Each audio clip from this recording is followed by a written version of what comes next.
ਫੜ ਲਿਆਂਦਾ ਬਾਈ ਆਪਣੇ ਬੰਦਿਆਂ ਨੇ। ਉਹ ਇੱਧਰ ਆ ਗੱਡੀ।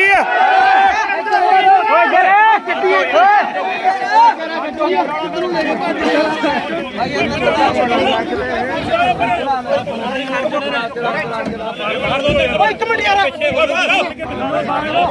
ਨੁਕਸਾਨ ਨਾ ਕਰ ਦਿਓ ਕੋਈ ਨੁਕਸਾਨ ਨਾ ਫੋਟੋ ਪਿੱਛੇ ਕਰ ਲਓ ਕੈਮਰੇ ਯਾਰ।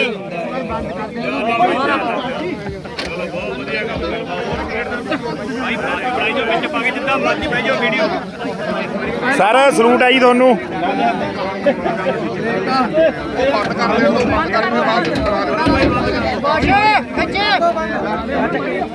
ਉਹ ਮੱਲੀ